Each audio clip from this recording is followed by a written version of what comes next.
Good evening, everyone. Thanks very much for coming out on a Tuesday evening to talk about a subject that I'm sure many people would oftentimes rather neglect, a conversation about refugees. Tonight, we're really pleased to have Jody, Canter, and Catrin Einhorn, reporters from the New York Times here. And the Center for Ethics and Society, which I'm the faculty director of, is hosting them for a couple-day residency here at Stanford, where they're doing a variety of events on campus and meeting with students to talk about their really impressive four-part series in the New York Times about the experience of Canadian citizens, Canadian families, taking into their homes Syrian refugees. You've seen, I'm sure, the unspeakably horrific photographs. Alan Kurdi, the 3-year-old Syrian boy whose body washed ashore near Turkey after drowning in an attempt to flee the warfare in Syria. The photo of a bloodied, dazed, and shell-shocked 5-year-old Syrian child, Omran Daknish, sitting in an orange emergency room chair, waiting for treatment after having been barrel-bombed in an airstrike in Aleppo. And you've seen the video of dead children after a chemical weapon attack last month. The images are unforgettable. Innocent people are dying, and many are fleeing Syria in search of refuge in other countries. But what about the broader picture of Syrian refugees? What about the dry, unemotional data rather than the highly charged photos of particular individuals? Let's focus for a moment just on North America. In 2016, under President Obama, the United States set a goal of admitting 10,000 Syrian refugees to the United States. By the end of the year, according to the data that I've seen, the United States admitted just about 13,000 in 2016. In 2017, President Trump suspended admission of all Syrian refugees.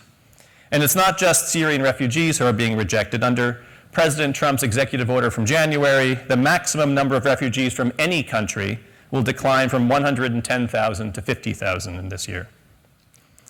By contrast, in 2016, Canada admitted 33,000 refugees from Syria alone, more than triple the number in then President Obama's United States, and 33,000 more than in President Trump's United States. Canada has a population of roughly 35 million people. The population of the United States is about 325 million. So the US is roughly 10 times the size of Canada and accepted roughly 1/3 the number of Syrian refugees in 2016. Why is that? And what's the experience of the refugees who do manage to settle in the US or in Canada?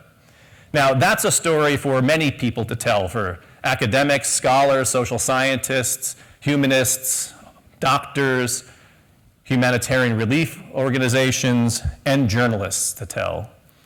And our event tonight features the reporting of 2 journalists from the New York Times, as you know, who spent more than a year exploring the experience of the private sponsorship by ordinary Canadian families of Syrian refugees.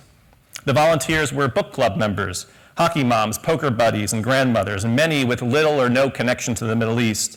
Few of the Syrians spoke English, and some had barely ever heard of Canada. Many had absolutely no idea that there were eager sponsors who planned to spend an entire year helping them resettle. The rest of the world was treating refugees with suspicion or outright hostility. And so, Jody, Canter, and Catrin Einhorn set out to understand why Canada's national movement to help them was playing out and what would happen. So we'll hear about their stories tonight.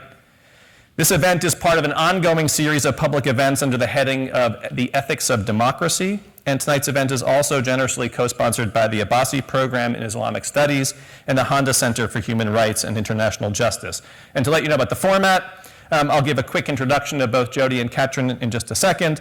They'll come up on stage and give a very short presentation and walk you through some of the photos, unpublished photos from their more than a year reporting, talk a little bit about the 4-part series. I'll join them on stage for a period of questions and answers, and we'll leave the last 30 minutes or so for questions from the audience, and microphones will go around, and you just need to raise your hand in order to get in the queue. We'll end sharp at 8:30. So let me now introduce the 2 speakers for the night. Catrin Einhorn is a journalist at the New York Times who reports and produces narratively driven work in a variety of media, including print, audio, video, and interactive pieces. And she told me just before at dinner that she's one of the rare people at the New York Times whose entry into the world of journalism was through radio. Her work has been recognized with awards from the National Academy of Television Arts and Sciences, the Emmy Awards, the Alfred DuPont Columbia University, World Press Photo and Picture of the Year International. And before joining the Times, Katrin Einhorn was a public radio reporter and a Fulbright scholar. And though she seems firmly embedded now within the world of journalism, in another life, she might well have become an anthropologist, which she studied in college, and that training, she told us just earlier, helped her mightily during the reporting she did on Syrian refugees in Canada. Her colleague, Jodi Canter, is a reporter for the New York Times and a best-selling author, and she specializes in long-form, deeply reported stories, some of which I'm sure are familiar to you in the audience. She has investigated the working conditions at Starbucks and Amazon, prompting policy changes at both companies. The article she wrote about the Harvard Business School's attempt to change its climate for women provoked a national conversation about women in business schools. And her story about the fate of the Stanford class of 1994 launched a similar conversation about the massive gender gap in Silicon Valley. For 6 years, Jodi Canter wrote about Barack and Michelle Obama, delving into their ideas, biographies, family, marriage, faith, and approach to the White House, and she covered the 2008 and 2012 presidential campaigns. Her book, The Obamas, about their behind-the-scenes adjustments to the jobs of President and First Lady, was published in 2012 with a new edition forthcoming this year. Would you please join me in welcoming to the stage Jodi Canter and Catrin Einhorn.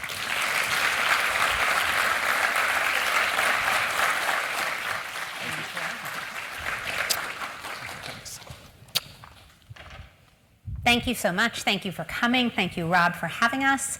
So we have a lot to tell you about the people we wrote about, but before we start, we actually want to show you the people we wrote about.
Those photographs, by the way, are by Damon Winter, one of our colleagues.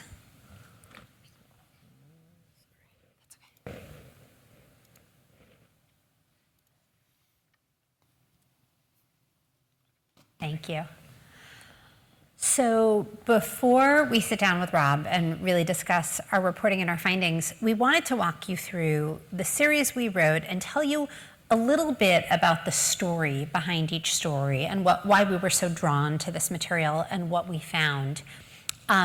So the first story we wrote, which had the headline, Refugees Encounter a Foreign Word, welcome, started with a very dramatic scene. I was at an airport hotel in Toronto, waiting with a bunch of Canadian sponsors, and they were waiting to meet the Syrian family they had adopted. This was an incredible leap of faith. What happened is that all over Canada, regular Canadians, as Rob said, poker buddies, grandmothers, many people with really no experience in the Middle East or refugee resettlement were so moved by the images they saw coming out of Syria. They wanted so badly to help.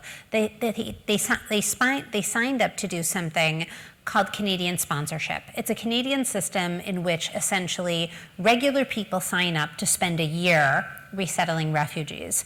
So they're waiting and they're waiting in this airport hotel, and all of a sudden, this Syrian family comes downstairs. And the Canadians had known very, very little about them, but the Syrians knew even less. They had no idea that these Canadians had signed up to essentially adopt them for a year. And so I'm standing there seeing their very, very, very initial reaction. And these two groups encounter one another for the first time in a way that to me symbolizes not only the first story, but the questions we really sought to understand at the beginning. Can regular people intervene in one of the world's worst problems? How far would you go to help a stranger? Can the different languages and the different cultures, can those barriers sort of be surpassed for these two groups to be able to relate to one another? By the way, kind of the opposite was going on in the US. Our own country was becoming colder towards refugees. So how come just over the border, literally with our next door neighbors, they were acting the exact opposite way towards Syrian refugees?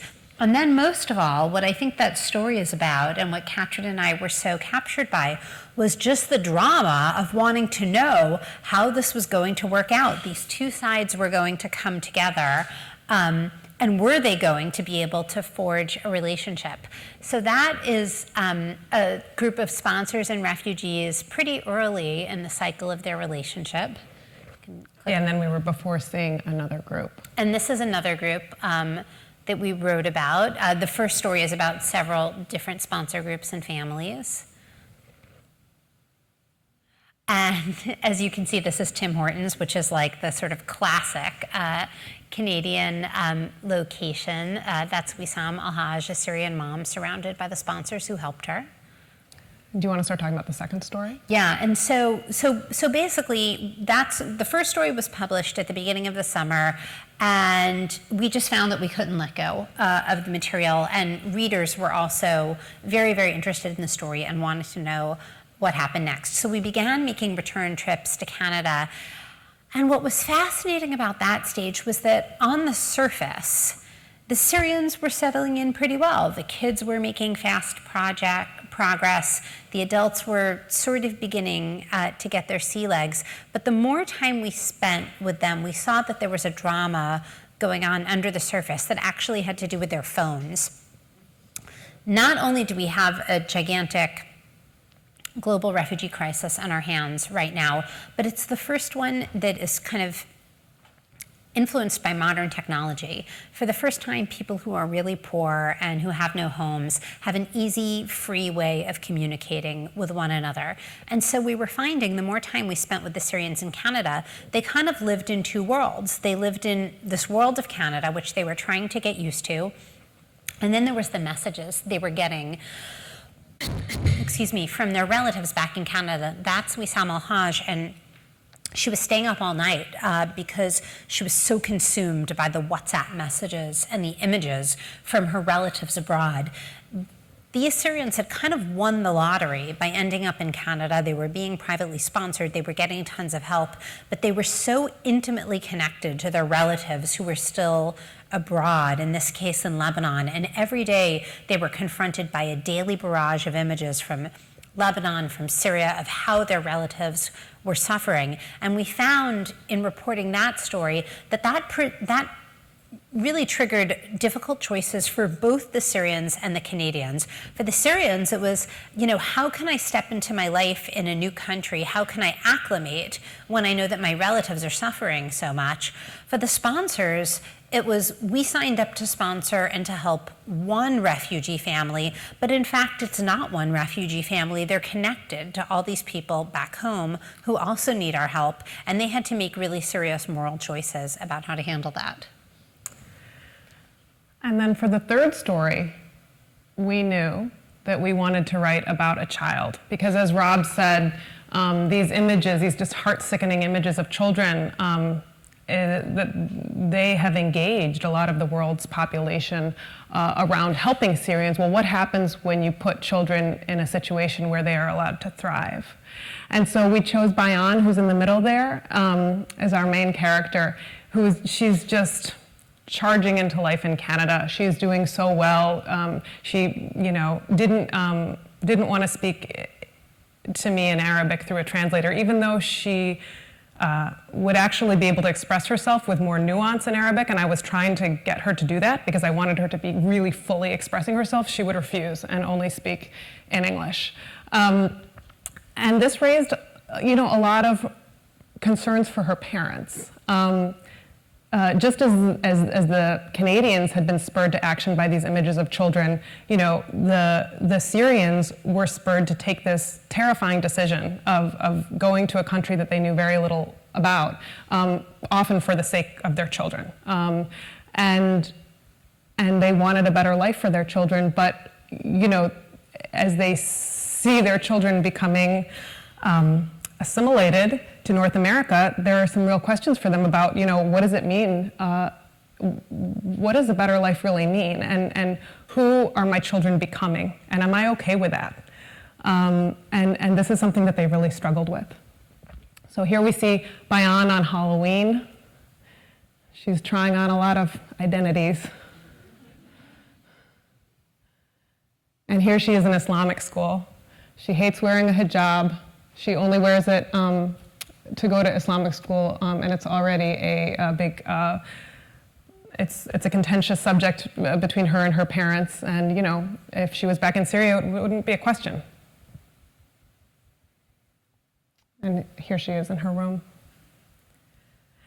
And then for the final story, the fourth story, that we knew what that was going to be from the beginning. It was the month 13 story. They use that term in Canada, month 13, to refer to the end of sponsorship. And this was something that both Syrians and their sponsors were often very worried about. It was this. They prepared for it. They went to workshops. They tried to learn how to make this transition as sort of seamlessly as possible. And for this particular group, the Al-Hajj family and their sponsors, one of the big issues that they faced was, how much do we step back? Have we stepped back enough? Have we created independence in this family over the year? And what do we do now that the year is ending? This story, there's Muhammad Al-Hajj, and here's Carol with the kids. She's an avid hockey player, and she's very excited that these kids are big into skating and hopes that none of her children or grandchildren like hockey. And so she says, these are my only hope. This was a reporting challenge in that it was the one time that we encountered, by and large, both the Syrians and the Canadians were very open with us. This was the one time where we discovered that they were actively withholding something. They didn't want to tell us that there had been a big upheaval in the group because they had discovered that Muhammad, the father, had been taking out a lot of money from the bank account, and they were concerned that he was trying to commit welfare fraud, that he was trying to bring down his bank account low enough so that he would be able to apply for welfare. So this was a big, this roiled the group quite a bit, and they did speak with us eventually about it. But we ended this on month 13, this part of the series. We fully hope to go back down the road and see how these families are progressing, because of course month 13 is way too early to actually know, did this work? We don't know. It's still so early for the Syrians, and so we hope to continue watching.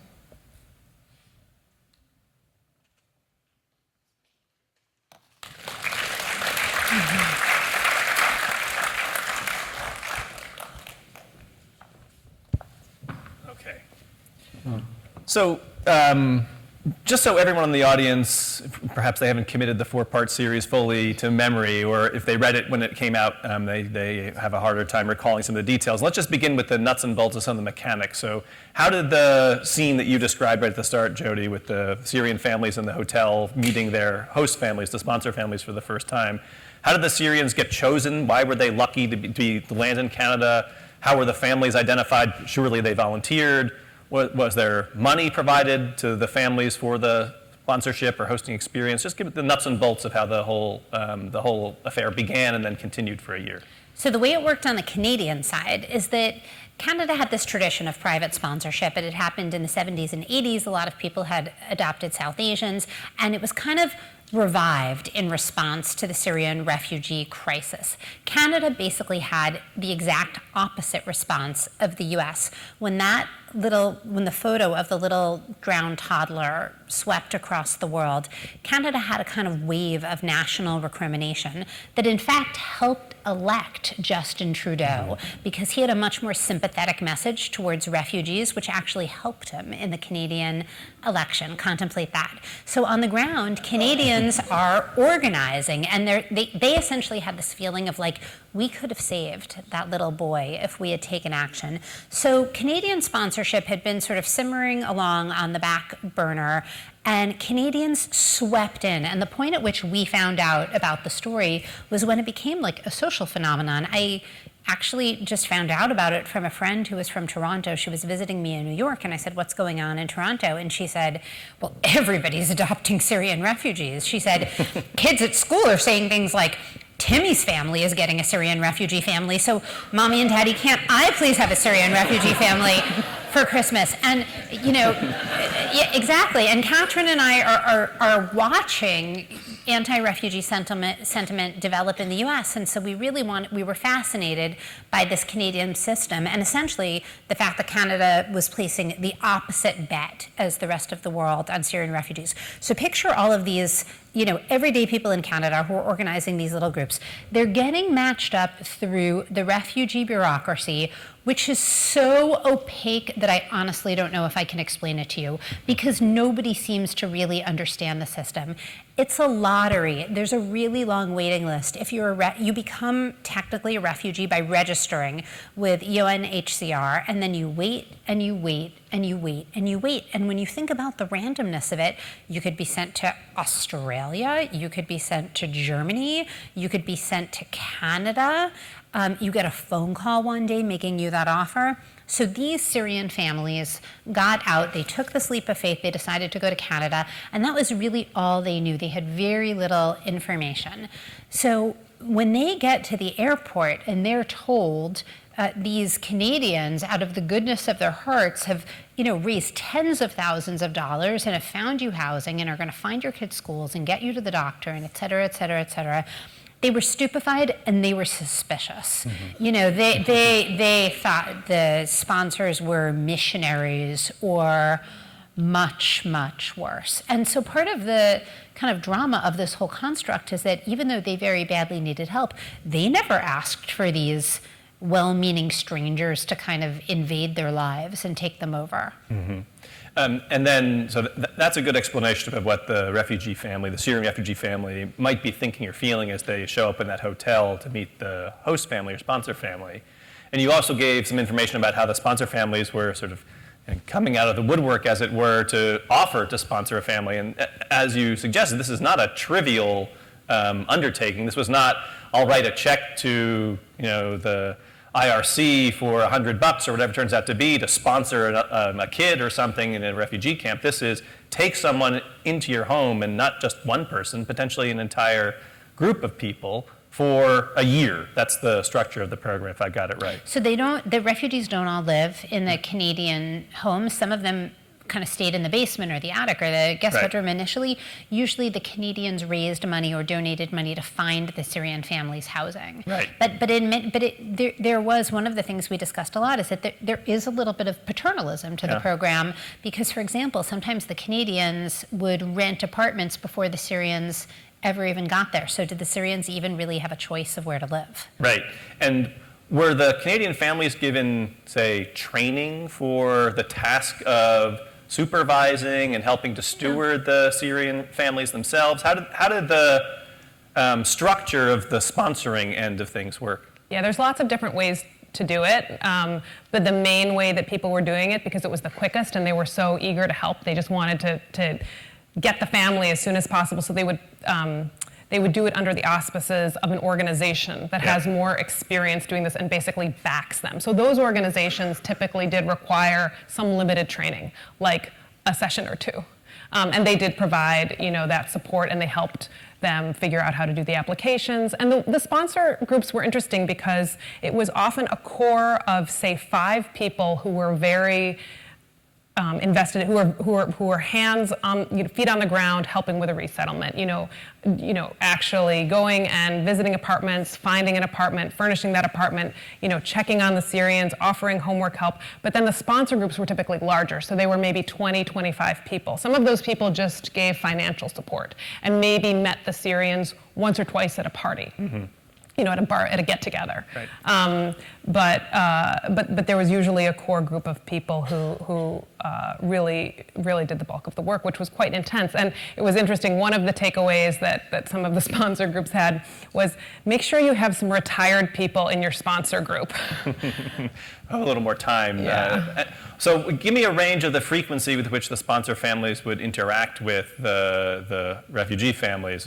Was it in some cases on a daily basis and then you go and check in, and other cases you said like once or twice a month or a week? For this group, it was every day. Every day. Yeah, they really tried to set a limit and not go on the weekends because the family might need a little time to themselves. So one reason, this is the Al-Hajj family, and one of the reasons we were drawn so powerfully to write about them was because they were so needy and they needed so much. The parents not only were not literate in English, they were not literate in Arabic. Mm-hmm. And when you try to learn, when you try to become literate in a foreign language at 35 years old, you don't even have a mental map, right? You have no school experience. It's incredibly difficult.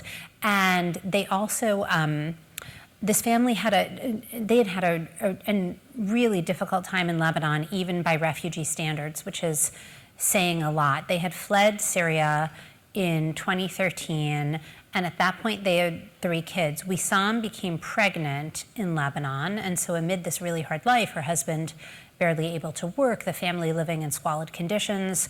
The 3 kids were not in school. The kids were working at kind of pitifully young ages. They were working for $1 a day, planting seeds in the ground. In the middle of all of this, Wissam is pregnant and the baby died. The baby died a few hours after childbirth. So then when they came to Canada, Wissam was pregnant again, and she was terrified. And she hadn't had the medical care that even told her how pregnant she was. So this sponsor group, we thought of them often as like the bossy, doting grandmothers. They knew what they were getting into kind of on paper. They had seen a brief description, but Wissam shows up and they see this woman who's 7 or 8 months pregnant, mm-hmm. right? Who's terrified and who's already lost a baby. And they're worried that she's going to go into labor and she's not even going to be able to pick up the phone and mm-hmm. tell anybody what's going on. And so you can picture these kind of grandmotherly types. They become hell-bent mm-hmm. on making sure that this new baby mm-hmm. comes into the world safely. And so that was part of the kind of alchemy that really bonded this sponsor group and this family together. But they were incredibly dependent. Also, if you take one of life's little annoying errands, like getting a new bunk bed and set of mattresses from IKEA, or setting up internet service, the kind of thing that all of us roll our eyes in, trying to do it with, this rotating cast of characters coming in and out of the apartment mm-hmm. and 2 different languages. And by the way, Syrian newcomers who had never used a bank or an ATM card were only beginning to get their, mind around the currency, et cetera, et cetera. Even everyday things like that became even more work. Yeah. So now that the initial placement is, set and life begins, as it were, with the interaction between the host families and the Syrians there. One of the things that I found so interesting about what you reported was, as you were contrasting what was happening with the fear of refugees elsewhere in the world, and in particular fear of Muslims, there was a view expressed by at least one person in one of the stories that there was the hope and indeed the expectation that the Syrian families could acquire the essence of being Canadian without giving up their cultural heritage. So I'm kind of curious about what you saw with expectations of assimilation to whatever it means to be Canadian, especially for people who are Muslim, which, at least from local American circumstances, you would think there would be a significant, if not fear, at least expectation of a certain type of assimilation to being an American. How did it work out for that particular view, acquiring the essence of being Canadian with the maintenance of your cultural background? Well, certainly for these families, it's way too soon to tell. But many Canadians feel very proud that multiculturalism is enshrined in their constitution. So in their constitution, it says that it is a multicultural society and that newcomers should not feel that they have to completely adapt to the society, but that they should feel the agency to change the society. So that's in the Constitution, and Carrie, the woman who you're referencing, feels that very deeply, and that's what she was speaking to in that quote. There are other sponsors who really wanted the families to assimilate, actually. And I think that, for example, this sponsor group struggled with that a little bit, and I think that one of the reasons that they were able to have such a close relationship with them is because Mohammed and Wissam were just really flexible, and they didn't, they were pretty adaptable, actually. And I think other groups that we were following 3 sponsor group and Syrian pairings very closely, but we were in touch with so many more. And sometimes it was a little harder when the Canadians perceived the Syrians as being sort of quite rigid about certain cultural customs. That the intimacy of sponsorship is its power and its greatest challenge. Right. Because what's unique about sponsorship is that the sponsors are so deeply embedded in the family. They're coming in and out of the apartment every day. The sponsors are taking on these quasi-parental roles with the kids. They're the ones doing parent-teacher conferences, and the Syrian parents are almost like accompanying them. Or they're starting sports activities with the Syrian kids. But that led to a lot of cultural tension. Now, on the one hand, you could say that it's great because these are not refugees who are left to languish on the outskirts of society. They're truly being brought into Canadian traditions. But it created a lot of conflict, not unfriendly, nasty conflict, but more like deep, heartfelt conflict. There was a situation that came up with 2 families. We wrote about it in the story with Bayan, which is there's this school trip that 5th and 6th graders take in Toronto that's a huge deal. It's like a real rite of passage. They all go to this sort of outdoor education facility in Toronto. It's on this beautiful island, and they go away for 2 nights with their classes. And the Canadians think that this is the most wholesome thing ever, probably the way we would, because it's super outdoorsy and it's science education and it's bonding with classmates and it's getting away from the city, et cetera, et cetera. And the Syrian kids begged their parents to let them go.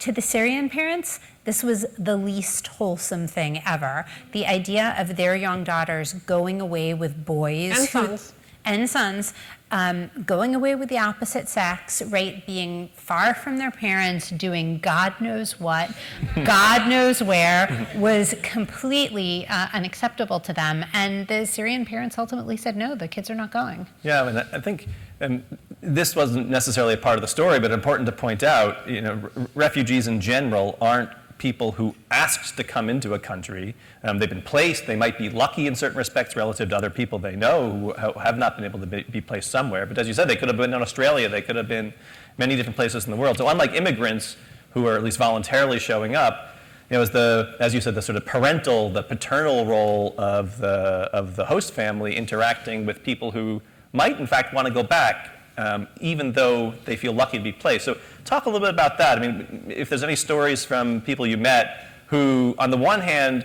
were possibly grateful for the opportunity to be in Canada, but actually, at the end of the experience, might want to return home. Yeah, I watched Abdullah and Iman get into an argument about it in front of me, basically, where Abdullah was talking about how, as soon as things quiet down in Syria, as soon as the situation is okay again, he wants to go home. And Iman was like, I'm not going back. And that sort of like hung there. And then they made a joke, and it kind of passed. but it's clearly it's really a tension. One of the things that we really saw was the stress that this puts on relationships, on marriages. There were certain rules that those marriages, that marriage, marriage comes under certain rules in Syria, which are very different than the rules that govern marriage here in North America, and watching the ability of couples to sort of navigate that was really interesting. One little anecdote that I found so lovely was this family with Mohammed and Wissam. I asked them early on, they had been in Canada a few months, and I said, so Mohammed, what has changed about Wissam so far? How is she different? And he said, she's gained weight because she doesn't worry anymore. She's not so stressed, so she's looking really good. She's gained weight. And I said to Wissam, how has Mohammed changed? And she goes, he helps me out so much with the kids and around the house. I can't believe it. When we lived with his parents, he would never do something like that. It's really lovely. And I turned to Mohammed, I said, is this true? And he said, yeah. I mean, I see the Canadian men doing it, and so I guess here that's what men do. So that's what I mean about this family being like very culturally flexible. A lot of the men really are having a hard time, the sort of lack of authority that they have now. They have been raised to be the providers for their families, and now, they're struggling. And, Abdullah, who owned 3 stores with his brothers, near Daraa, and now, he's looking at, these very low-level, fast food restaurant type jobs that he's used to owning a business. Like, that's not what he wants to do, and navigating how to provide for his family.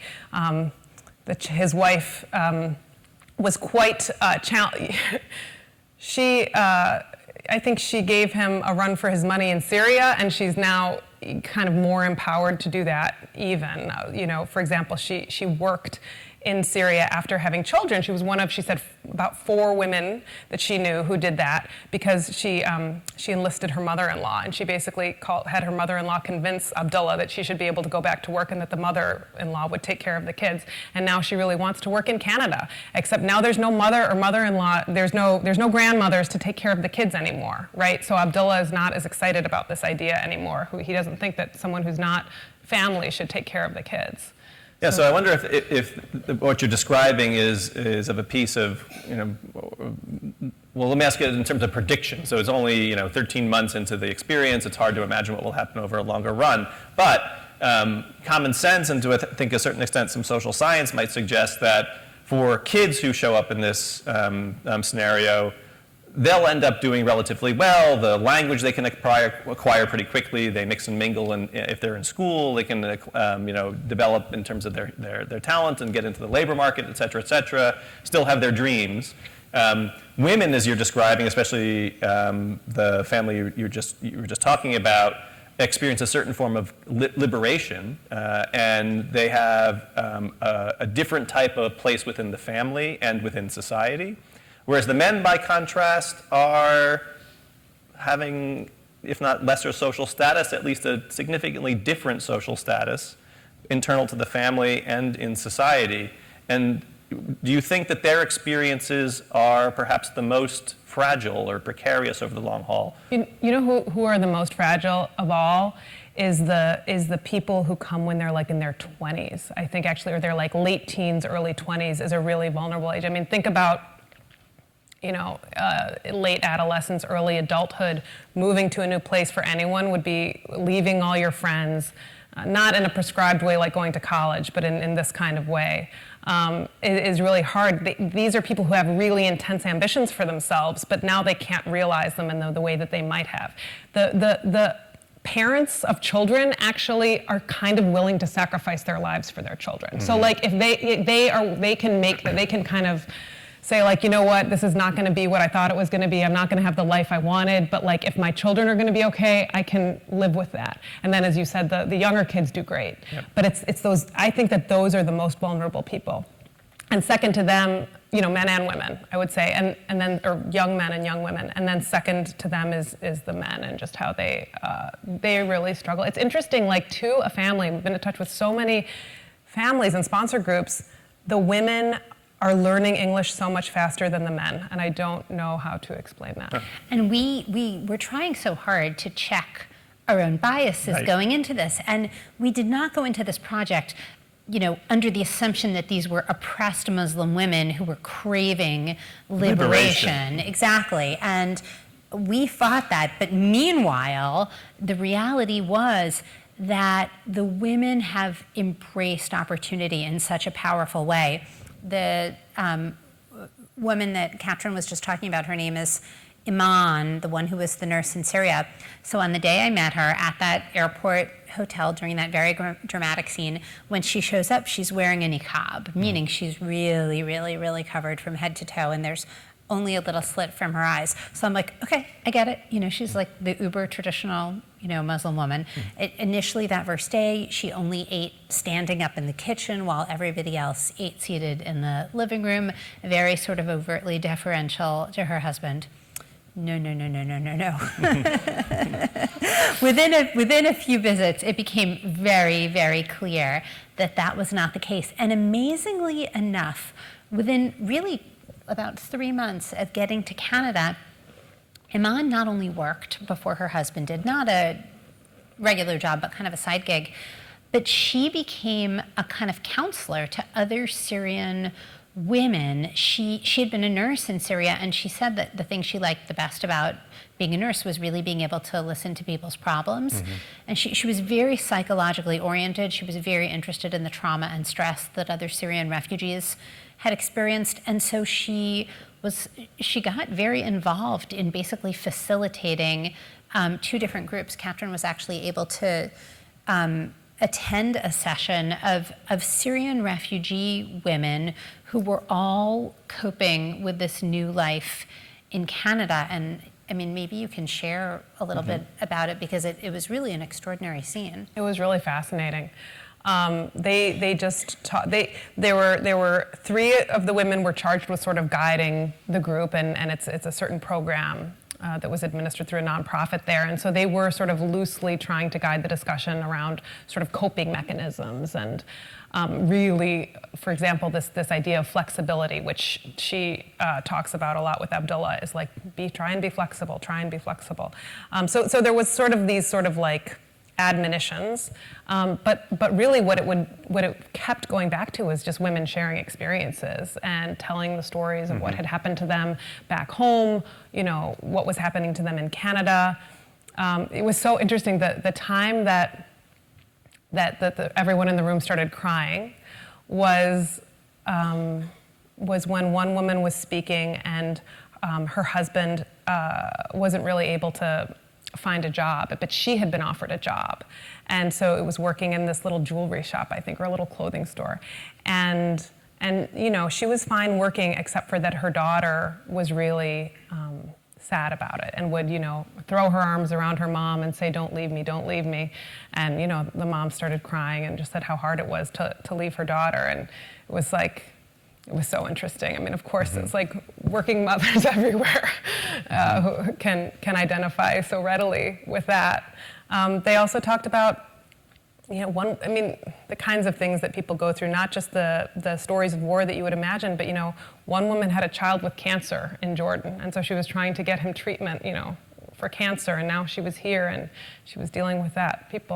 Yeah, so you mentioned some of the tension that could arise within a family unit as a result of the social situation and the transition that people are making to life in Canada.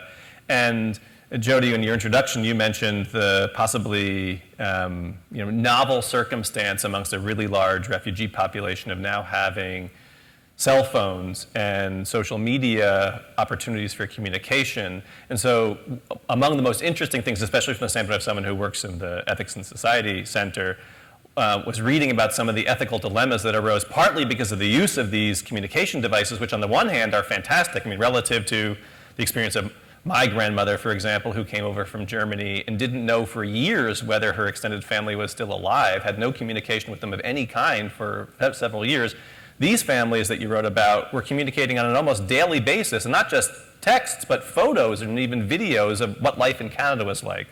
And of course, that's an amazing opportunity to communicate with your extended family back at home, to know if they're doing well and to let them know how you're doing. But it also led to some powerful tensions of a different sort. So talk a little bit about that. And I have in mind at least one of the stories of showing off basically about how life is like in Canada, and then the people left behind basically saying, well, can you ask your host family to sponsor us too? Or, is there any way you can get Canadians to help us as well? And the tension that brings within the refugee experience. So it's almost like the cell phones took all of the weight and the scale and the terror and the desperation of the refugee crisis and funneled them into Canada in a way that both the Syrians and who had arrived in Canada and eventually the Canadian sponsors would feel so acutely, because I think survivor's guilt is a constant among refugees of all sorts in all eras, but it's sort of like the phone concentrates it, right, and rubs it in their faces. So for the Syrian families, like for example, one day I was walking to English class with Mohammed, the kid's father, and it was just at the start of the Canadian school year last September. And so his kids are going to these really great public schools. He is going to his own English class, and he's on the phone with Ali, his brother in Lebanon, who eventually became a character in our story. And these two brothers had been like this growing up in their entire lives, and even as refugees, they had relied very heavily on each other, both illiterate. And Ali says to Mohammed, man, we're going to come visit you someday, I hope, but your kids are going to be doctors and engineers. And Mohammed is listening to this, and he just feels terrible. And at that point, he and his wife, Wissam, were getting 10, 20, 30 messages a day from people they had known back home, family members and non-family members saying, random neighbors, people they had met 3 times in their life. Yeah, people who had like the tent 3 tents over in the refugee camp. Getting in touch with them saying, what can you do for us? We desperately need help. We don't have anything to eat. Remember when I did that favor for you? Now it's time for you to pay me back. Remember when I loaned you that money? Or remember when I helped you out in Lebanon? Now it's coming back to me. So we actually, if you look at the story, we took translations of their texts and we embedded it in the text of the story so that you, the readers, could really get the feeling of seeing one of these messages pop up. And it eventually became a barrier to their absorption in Canada, because you can't really fully throw yourself into this new life while you feel so torn about these obligations to people you have back home.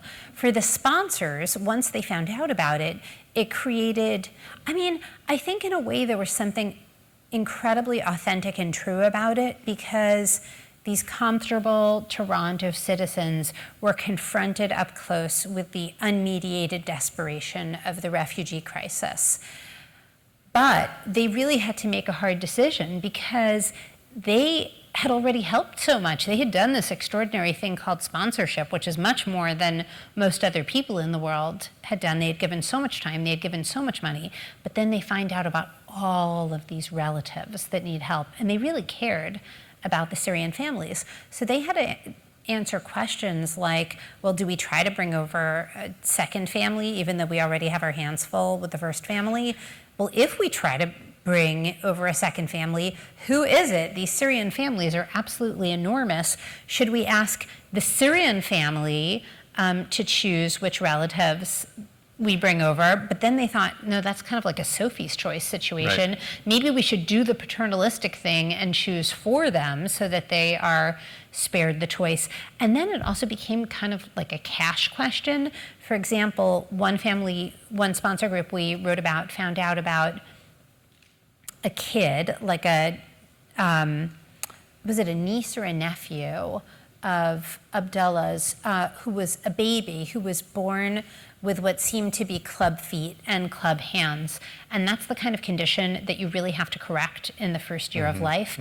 And the family needed thousands of dollars for the operation, which they didn't have. And so the sponsor group kind of looked at each other and they said, well, we're 25 Canadians, if we each contributed money for this operation. Right, no problem. And it's like a nice dinner out in Toronto. It's not that much money.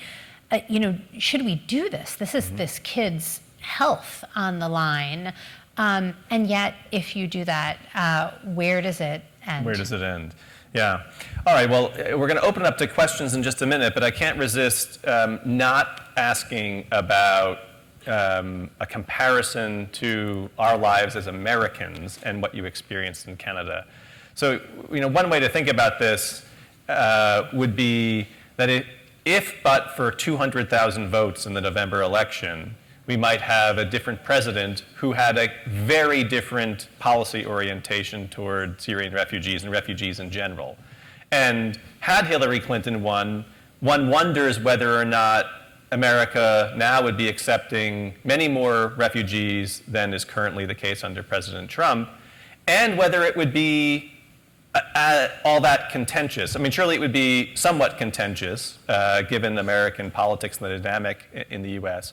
But the thing that the conservative opposition would orient around is an open question. And so when you think about the experience you had in Canada over the course of more than a year, talking with lots of people, and coming out the end of it seemingly just as supportive, if not more so, of the entire Canadian policy of settling Syrian refugees, how has it made you think about American policy or the American attitude towards refugees? Well, it is interesting that if Hillary Clinton had won, we understood that the State Department was looking at private sponsorship in the United States. And so that a pilot program would probably be rolled out. So that would have happened, we think. And just to clarify, in case anyone's wondering about this, there's a lot of volunteers in the United States who do things that look like private sponsorship, but what makes it really different with Canada is that not only do refugees get matched up in that bureaucratic way that Jody was talking about where no one knows anyone, but there's also a way that people can name refugees is the way they put it. So for example, if I'm Syrian and I have an aunt who needs help, then I can say my aunt needs to get sponsored. I can get a sponsor group together and do it, or I can, and there's groups that now match Syrians in Canada with Canadians from other backgrounds so that they can do this kind of thing together. When Trump won, I took a trip to Canada shortly after that, and people were talking to me about it a lot.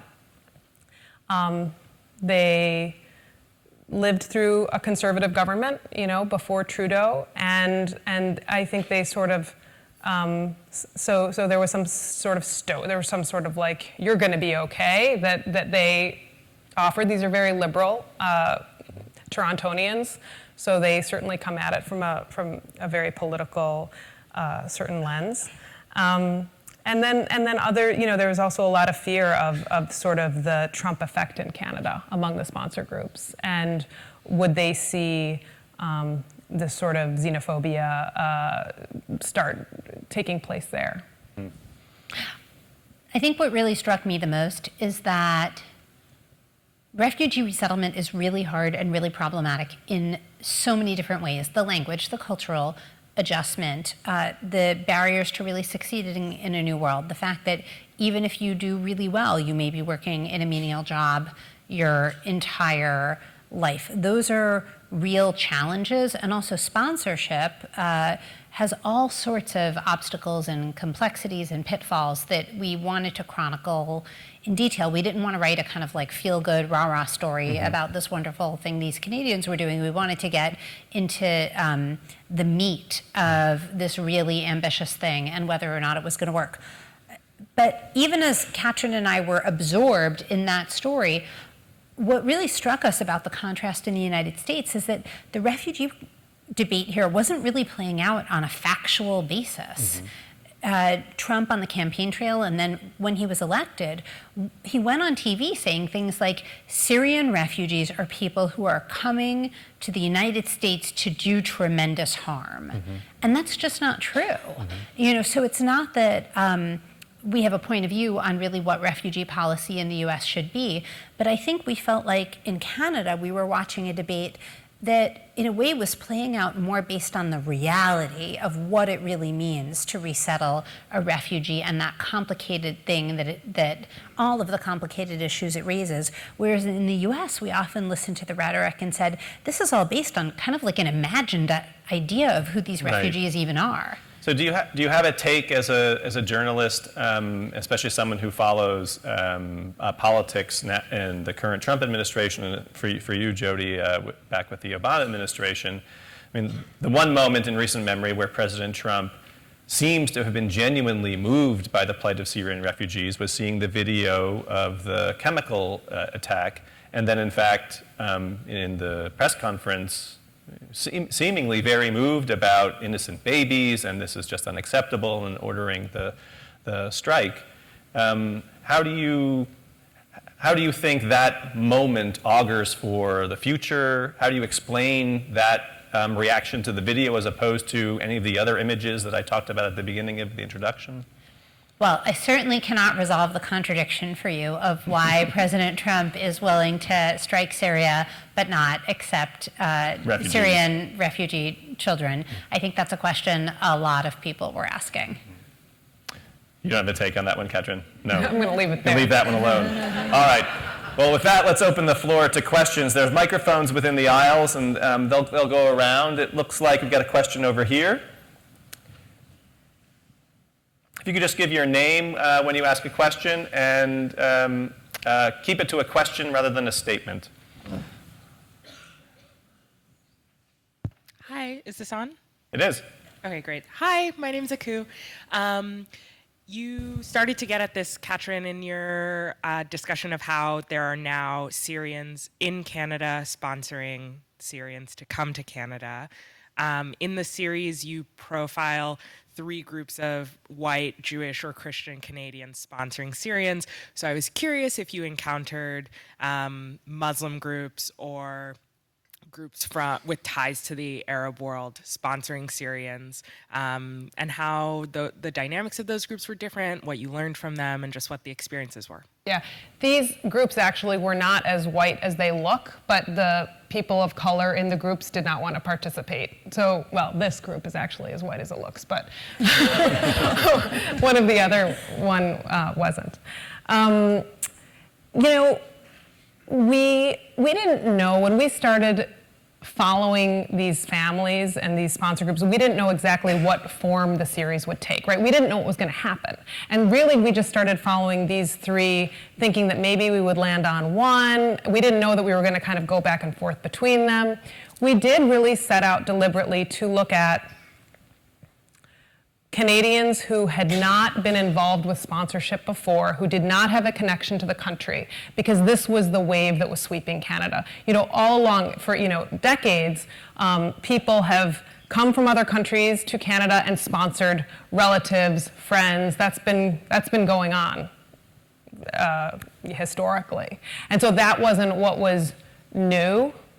And we really wanted to ask these questions, sort of these ethical questions about sort of intervening in a problem that wasn't as obviously connected to you. And that's why we chose these Canadians who didn't share a background. I have to ask, why do you think the people of color didn't want to participate? Yeah, I don't know. But there was, so like, for example, in this group had, so sponsor groups have like official members and then unofficial members, because the sponsors end up basically conscripting people all throughout the year, right? And dragging, my dentist and my yoga instructor and my, children's second grade teacher, and these people all get roped into the project. So this group had a kind of Palestinian Canadian advisor, and there was some affectionate but real tension between their ideas of how to do things, because these were these very white grandmothers who had basically no experience in the Middle East, and the Palestinian Canadian was like forever almost comically despairing about what he thought was their naivete at certain junctions about how they were doing things.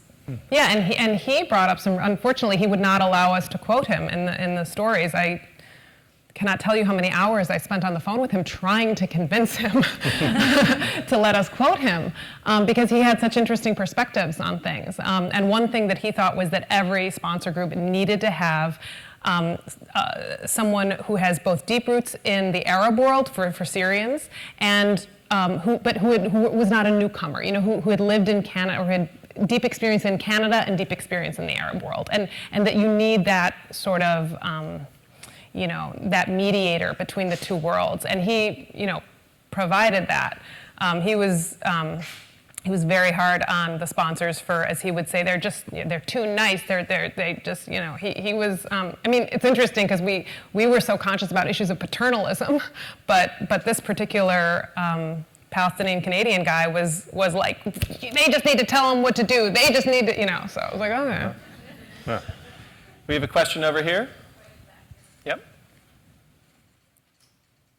Hi, my name is Mandy. I was just wondering if in your reporting you found any examples of extended family or friends or neighbors who were suspicious of the program or actually weren't in favor of this adopting of the refugees. We did. I think the sense in Canada is that there's a lot of questioning of why Syrian refugees are getting so much help.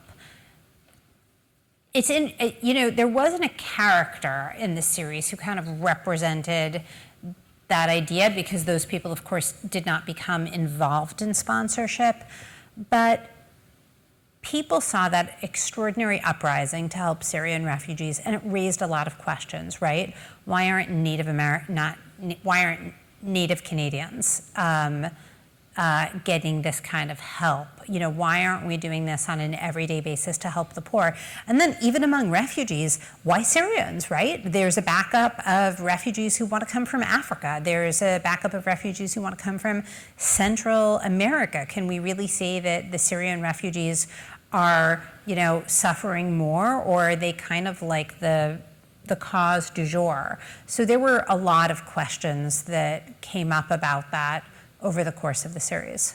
There's also, in the final installment, as people were transitioning out of the year-long resettlement program, you mentioned it briefly, I think, in your introduction, that one of the people you were following was seemingly trying to game the system with the bank account in order that he might continue to be eligible after the entire resettlement program for welfare. And then, I don't know if it was the host family or someone effectively said to him, look, you've gotten a year's worth of program and assistance from Canada. You can work. It's time for you to start contributing and making it on your own. Seemingly resistant to the idea of just making yourself eligible for benefits on an ongoing basis. Did I get the story roughly right? Yeah. Yeah. Yeah, and there was a lot of soul searching among sponsors about sort of, they felt like they had this task, which was to, give 12 months of support to these families so that they could sort of stand on their feet at the end of the 12 months. And then it really opened up interesting conversations about social assistance. And, people have a lot of feelings about that. And they had a lot of feelings about that. And Hi, my name's Nancy. My question is there a kind of debate or discussion about whether to go wide or deep in the nature of the kind of help? In other words, do you just bring in more families, or, for example, when you were talking about the woman who'd been a nurse in in Syria, providing money so those people actually can go to school, become nurses or whatever in Canada, so using funds to do that with the people who are here, or using the funds to get more families out of danger? You're asking all the right questions. I mean, this is the reason we wanted to write the series, and this is the reason we were so glad to connect with Rob, because we found that reporting this series was like living a Pete Singer book or something, because the questions about, how to give and how much to give and who to choose and the right way to do it. And I think I would just shoot that question back at the audience. If you had a certain amount of money, right? Would you spend it on assimilating, if you had $40,000 or $50,000 to spend on Syrian refugees, would you spend it on really helping one Syrian family resettle really well, right? Hiring all the right people to help them and giving them the investment in education that they needed and giving them the maximum shot at having a really good life here in the US? Or would you take that money and divide it in half, and would you do two families, and the resettlement would be more slapdash and they wouldn't get the same level of investment, but you could say, you know what, these two families are both safe now and they have some sort of start in the United States? Or would you take the same amount of money and would you do three families and know that it wouldn't really be enough to resettle any of them well, but at least you'd get three families here? These are the questions we wanted to raise for public discussion. A question over here. I'll come to you in just a minute. I'm James. So were there any hosts and families that ended up really not getting along at all? And what happens in that case? Yeah, there were some. What I mostly saw, there are very, very few instances of groups that have fallen apart. In some cases, the most challenged groups are often groups where Syrian families have sort of scrimped together and have sponsored relatives or friends, and they really don't have the resources to give them the support that they're supposed to get. It was sort of like, get me there, just get me to Canada, and then it falls apart because they don't have the resources to maintain that economic help. So there's a great Syrian advocate who we talked to throughout the series, and he really emphasized that. He helps mediate some of these problems. With the sort of culturally different pairings, there were sometimes tensions, but what struck me more was like how willing they were to stick through the tensions, both the Syrians and the Canadians. It was like they were kind of, fate had brought them together, and like, come hell or high water, like they were gonna do this thing together. And our translators, we worked with a Syrian translator, a Palestinian translator, and an Egyptian translator who spoke different kinds of Arabic, the Egyptian, so she was able to communicate well. They stress, particularly the Syrian translator, would always say, the reason that the Syrians can tolerate these sponsors like being all up in their business is because they come from families that are all up in their business. And so they're used to it. And like there was one particularly challenged group that we kind of kept track of.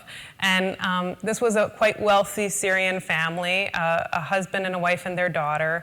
And they were used to a certain standard of living. It was their lead sponsor was this history professor in Toronto, and he was so excited that he found them an apartment in a great neighborhood he perceived it to be, right? A great neighborhood, lots of amenities, the schools were gonna be great, and he got it at like a really, really great rent.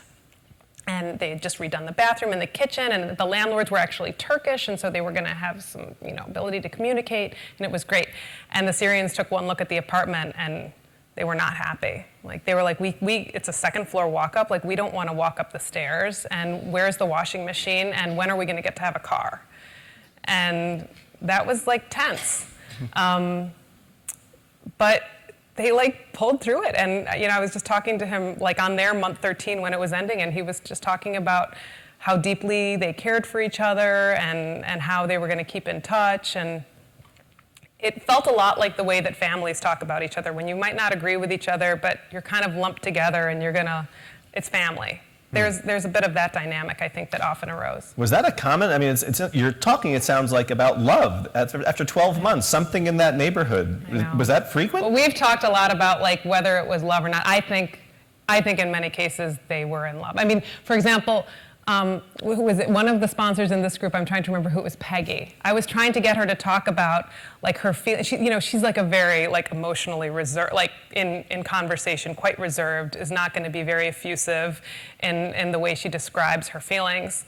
And I was trying to get her to really like draw her out on like how deeply she cared for the kids, because we knew she did. And I said, well, do you think about them during the day? And she said, yeah. And I said, well, what do you think about? And she goes, well, just during the day, I'll like stop and think, well, what are they doing right now? Are they in school? What are they doing? Are they eating lunch?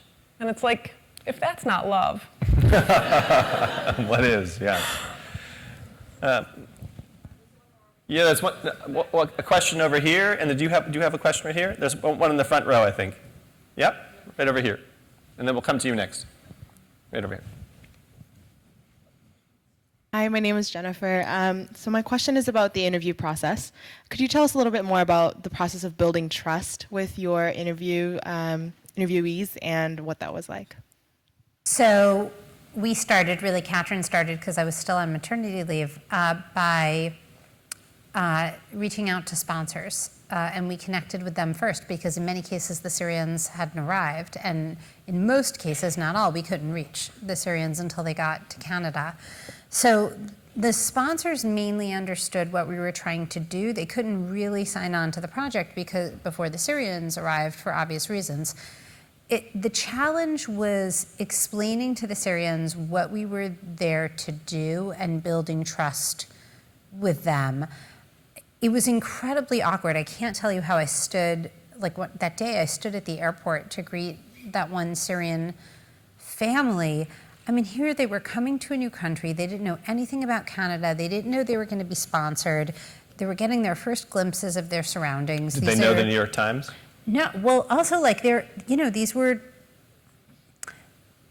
if we take it almost as a baseline, that many Syrian refugees are at some level traumatized, right? Mm-hmm. I mean, these are people who are in some sort of delicate situation and you don't know how bad it is. So the last thing you want to do, the last thing I as a reporter wanted to do was to jump in their faces and say, hi, I'm from the New York Times. And yet, our ethical code really requires us to identify ourselves as reporters very early in the process. You can let a little bit happen, but you can't let too much happen before you tell them that there's a reporter present, because they really have the right to know.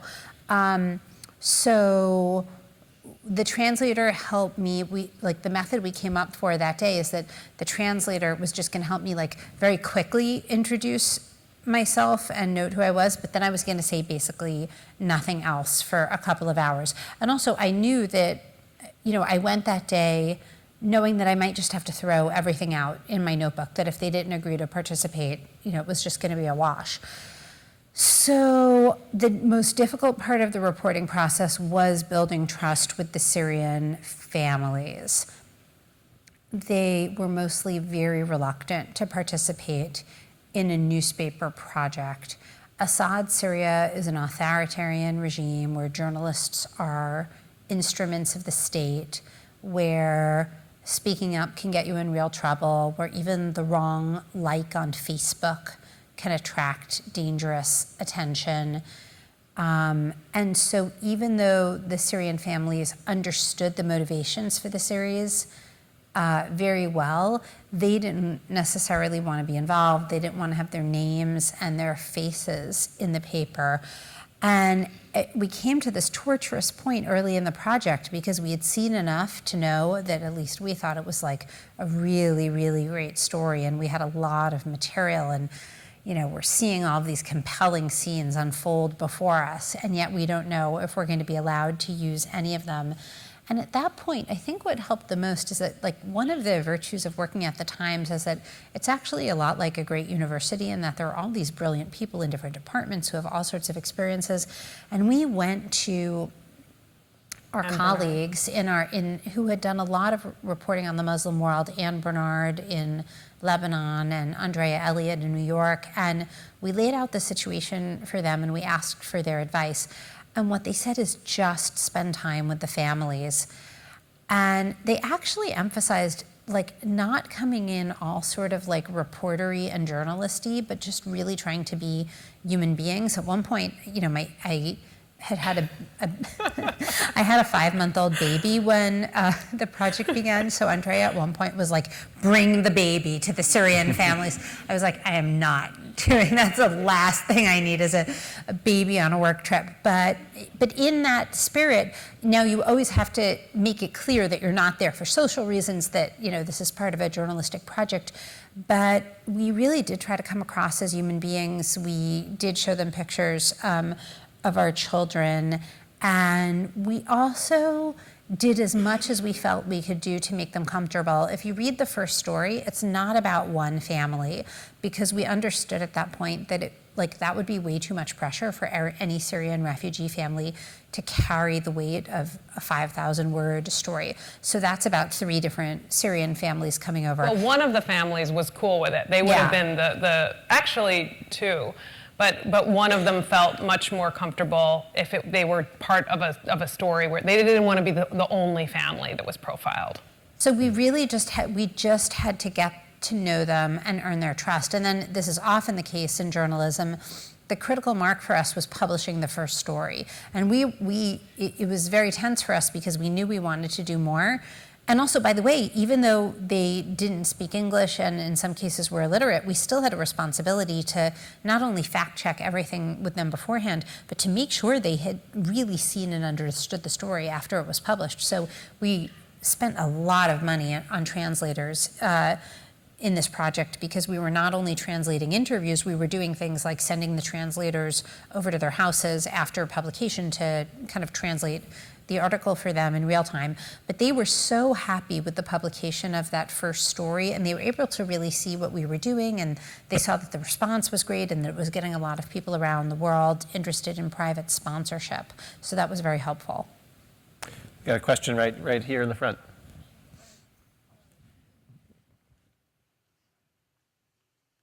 Are there any, the wealthier Arab countries, I don't know, Saudi Arabia or people in Egypt, or I don't know where exactly, but where they would be willing to do this, or they're considering doing it with Muslim Arab families? Just to repeat the question in case people didn't get to hear, whether there are any predominantly Muslim countries that are taking Syrian refugees. You know, it's funny because the Syrian refugees in Canada asked that question in a way. Their attitude was, I can't believe these Canadians, who essentially have no connection, are doing this incredibly generous thing where they felt there were parts of the Arab world that hadn't done nearly as much. They weren't talking about countries like Lebanon and Jordan, which they know are overwhelmed with refugees. Turkey. Yeah, they were talking about the Gulf states. Mm-hmm. Well, we're at the end, but I can't resist asking one tiny last question, which is, if there's anyone in the audience who's read the stories, listened to you tonight, and thinks, I'd like to try to do something, do you have a short and easy to, act on project? Like, what would you recommend for someone moved by your reporting to try to do? I don't think that there's one simple thing for an American to do. The personal finance columnist at the New York Times has written a little primer about ways that they can help, and we'd be happy to somehow get that circulate to people. That. Yeah. Mm-hmm. By writing a check to somewhere. Yeah. Well, there are a lot of different things to do. And so there are some really interesting new experiments going on in the United States. I can't remember what exactly is in the Bay Area, but one is called Hello Neighbor, which is a new way of matching volunteers up with refugees. Another brings Americans and Syrian refugees together for dinner, and the idea is that you just sort of sit there and break bread together. Probably the most practical thing, and I just really hope that the person at the other end picks up the phone, is that there are agencies that do refugee resettlement all over the country, including in California. And so if you can find the agency handling this nearest to you, and you can call them and you can say, what do you need? That is the best way. Now, a lot of people have had experiences of not having their phone calls returned, et cetera, et cetera. But if you're persistent, you should be able to get through. It's very uneven. So you could have resettlement agencies in this area that do a lot with volunteers and that involve them really actively, or they could just have no infrastructure for that, and they wouldn't really be able to give you any outlet to help. And they're, of course, with all of the executive orders and all of the court battles, they're really they don't really know what their own future looks like. And and the number of refugees overall that are going to be accepted, of course, is like cut in half. And so, they're laying off staff in many cases. It's a bit of a mess. Mm-hmm. All right, well, I want to thank everyone in the audience for coming tonight, and would you please join me in thanking Jody and Katrin.